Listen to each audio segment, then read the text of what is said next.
Hi everyone, welcome back to another video. Hope you're all having a great holiday season. I'm filming this video on Christmas Eve and it's going to come out at some point between Christmas and New Year, and I thought what we could do is a good old-fashioned Q&A episode to just wrap up the end of what's been a really great year for me here on YouTube. And I just want to say thank you to everybody who has tuned in for 2024. I've been making videos every single week on this channel since the start of February, so we're not far off doing a whole year here on YouTube, and it's just been an absolutely fantastic year, being able to connect with so many of you guys, being able to make so many videos, getting out so much more with my camera as a result of that. Yeah, it's just been amazing. So just want to thank everybody who takes the time to tune in, anyone who's left a comment this year, anyone who's subscribed, anybody who's signed up to my newsletter, who's picked up a preset, you know, all these things, just your support means the absolute world. So I've got a coffee, grab yourself a beverage of your choosing, go and put your feet up, and let's get into some questions.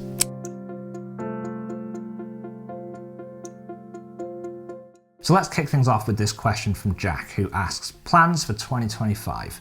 A great question, Jack. Thanks for sending it in. Happy New Year to you. I have two answers for this question, actually. The first is relating to this camera here, a film camera. I want to shoot more film in 2025.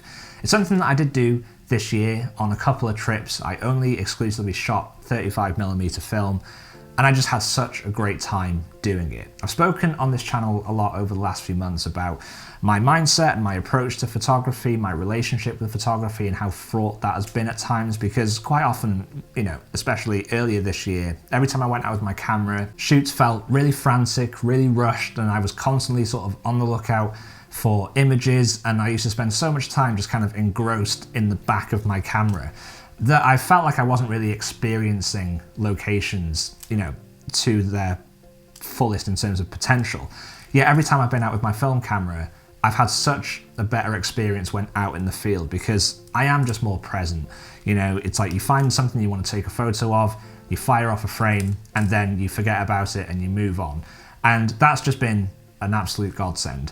And I think that whole idea of being, you know, able to practice delayed gratification in photography is just something that's really rewarding. You know, being able to take a photo and then not have the opportunity to review it, not have the opportunity to, you know, beat yourself up because you didn't necessarily capture something that you thought was really great. You know, being able to zoom in on an LCD screen and just that immediate feedback, I just don't think always helps with the enjoyment of photography.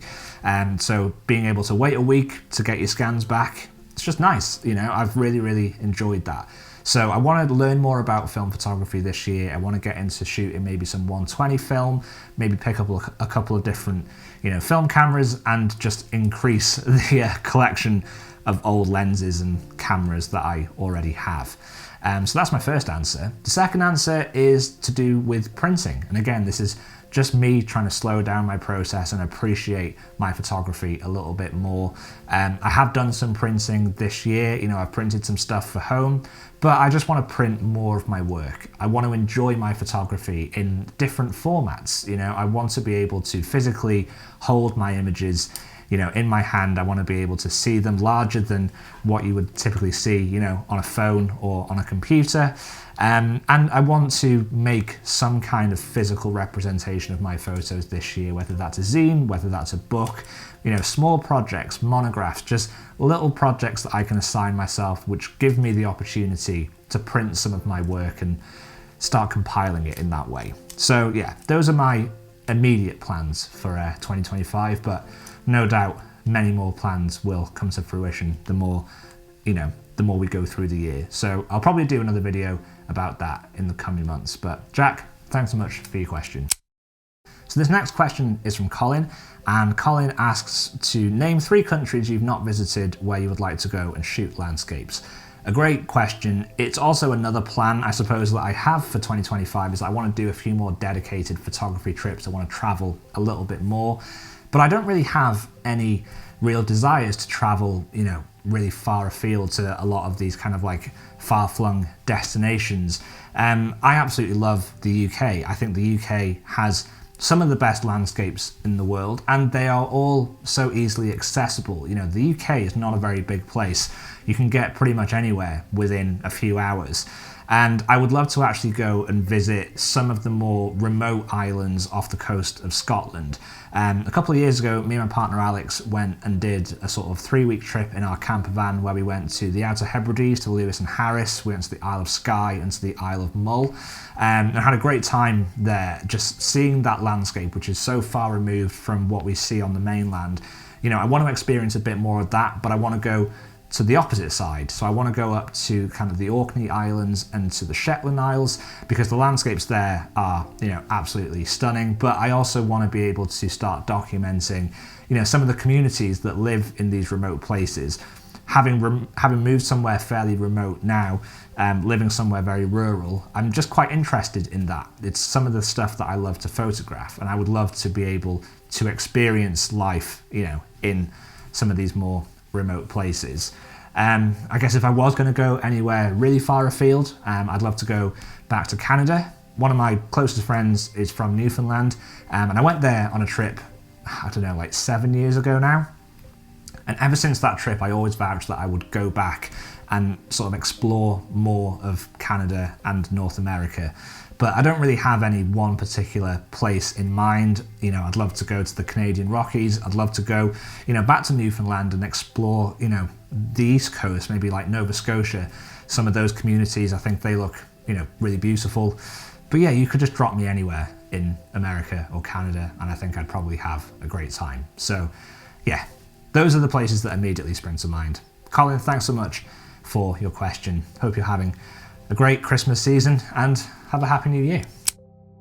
Next up, we have a couple of questions from Tom. Tom, thanks so much for sending these in, mate. We'll start with this first one, which is about the switch that I did from Sony to Panasonic. And Tom asked, how are you finding the Panasonic Switch?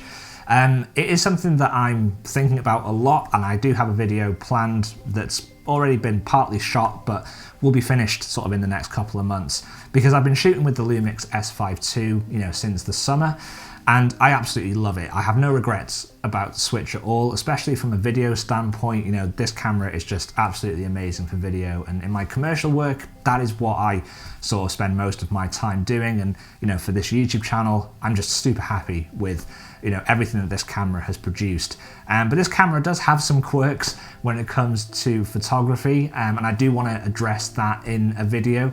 It's not enough of a deal breaker to make me want to not own this camera, but there are just some things from a photographic standpoint that have taken some getting used to. But one thing I can't fault is, you know, the image quality. You know, the colors of the files, the raw files from this camera are just great. You know, it's that Leica color science, I suppose.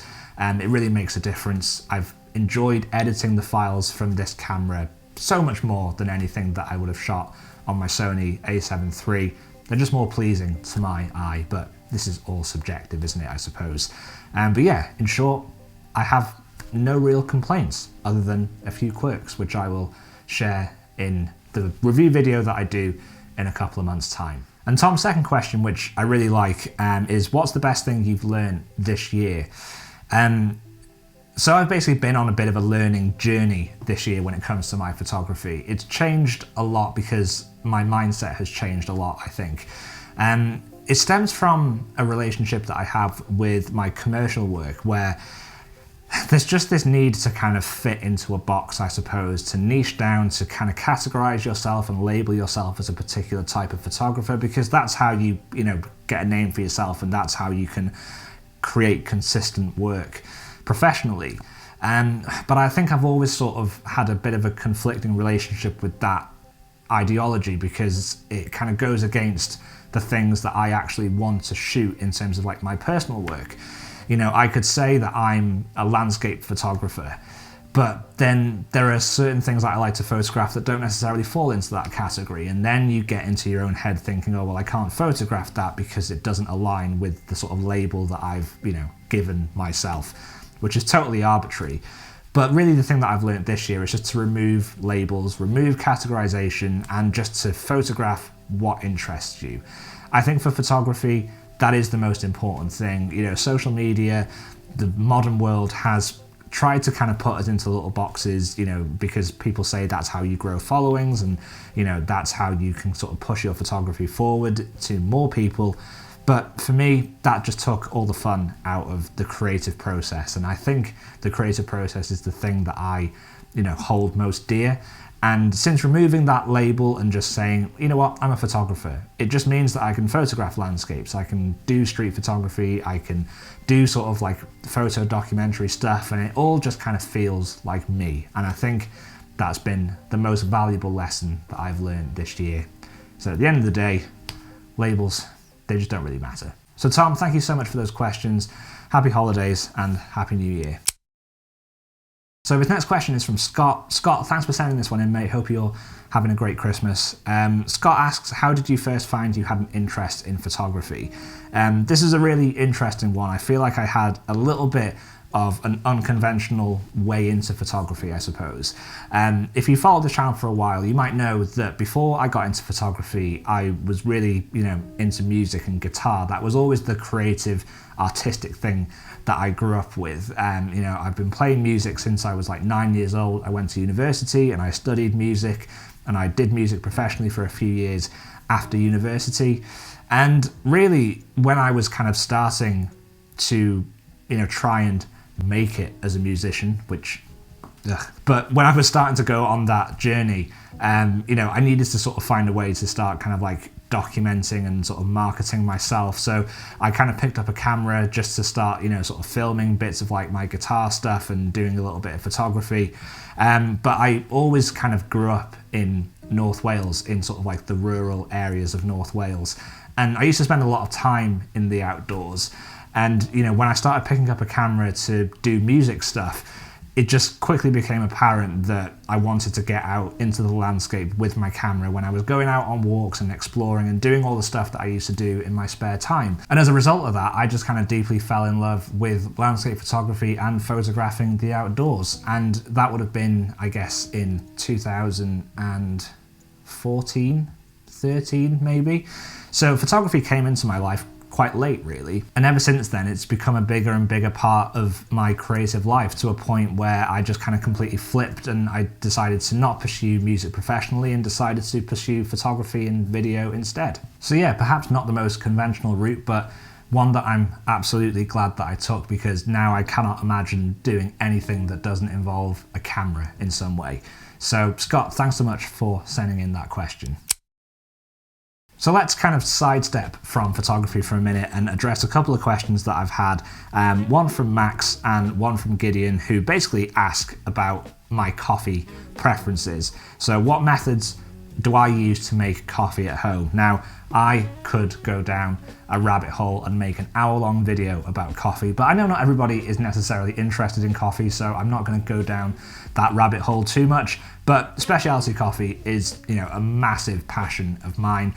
I've invested far too much money in coffee-related paraphernalia over the years, but my setup at home is, I think, sort of fairly modest. So I have a Gadget Classic Pro, which is what I use to brew espresso, because at home I really like to make espresso-based drinks like flat whites and lattes. I got really into kind of doing latte art during lockdown when all of my favourite coffee shops closed.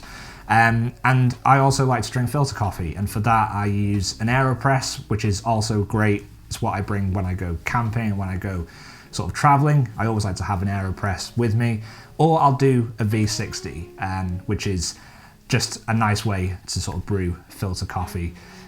Those are the three main methods that I use, but for me, the method isn't necessarily the most important thing. For me, it's all about sort of the coffee itself. I research a lot, I try a lot of different coffees, and I have a great time doing it. It's surprising how many people who are interested in creative stuff, whether that's like photography or music, there's always that kind of commonality between people who are creative and people who really like coffee. So hopefully that is fairly interesting. If you do have any specific questions about coffee, then my DMs are always open. So send me a message and we can nerd out about that anytime. So a couple of final questions. We've got one here from Glyn. Glyn, thanks so much for sending this one in, mate. Hope you're having a great holiday season. Glyn asks for essential bits of clothing for photography, summer and winter, etc. This is a really good topic, and I do have one very specific answer, which is not summer related. It's definitely more winter related. but it's the one item of clothing that I always kick myself if I forget to bring it. And that is a pair of gloves. So yes, you could say a coat, you could say, a waterproof if you're out in the landscape, you could say a good pair of hiking boots if you're in the outdoors, and all those I do believe are essential, because for me, being comfortable when out with a camera is the one thing that will keep me out with a camera. If I'm cold, if I'm uncomfortable, I will just go back to the car and I will go home. And I want to try and stay out with my camera as much as possible if I am choosing to go out and take photos. But the reason that I say a pair of gloves is because I like to hold my camera in my hand when I am sort of walking around, because you just never know, do you, when you might find a shot.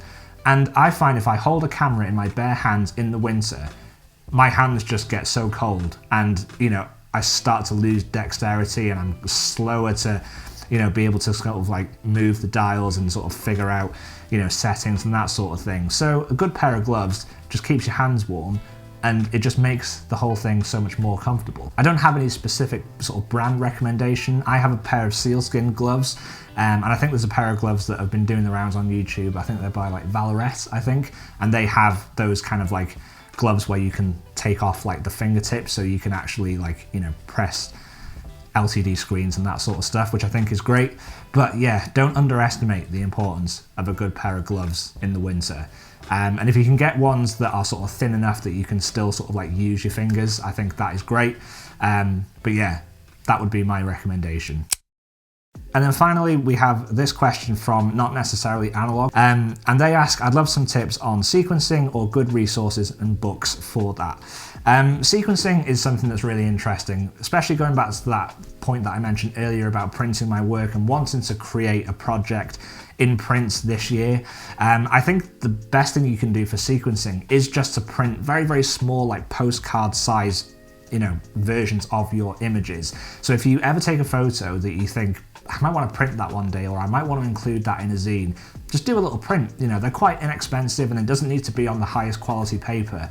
But I've done this over the last year, and I have now just like a drawer just full of small prints. Because what you can do then for sequencing is you can start to put these prints next to each other, you can start to lay things out and see how your photos look in a physical format, which is, how they might be potentially perceived or viewed, in the end result. And you can really start to understand how you feel about those photos. Something else that I've done is I have just ordered a few photo books online. If I've ever done a trip, I use a company called Rosemood, which I'll link in the description. They have a platform on their website where you can sequence a book. You just upload your photos and then you can sort of like do all of your layouts, and they'll print it and send it to you. And it's a nice, inexpensive way to get into that idea of sequencing. And it's, fairly cost effective as well. But really, when you start sequencing, when you start to see images next to each other, just, think about that relationship between the photos. It can be things like color, it can be things like subject matter. You can mess around with sort of contrast in subject matter, and I think that will help you get an understanding of what images work well together, and a narrative might start to develop if you just go down that route and sort of try that process. Something that I'm going to be doing this year, so I can do a dedicated video about that over the coming months, so if that would be interesting, just let me know. So I will leave it there for today, guys. Thank you so much for all of your questions. Again, thank you so much for all of your support this year. I appreciate every single one of you who tunes in to these videos. I hope you've all had a great Christmas. Hope you all have a happy new year. I'm going to take a few days off now to relax and put my feet up, and I'll be back with another video in the new year. So until then, take care, and I'll see you all very soon.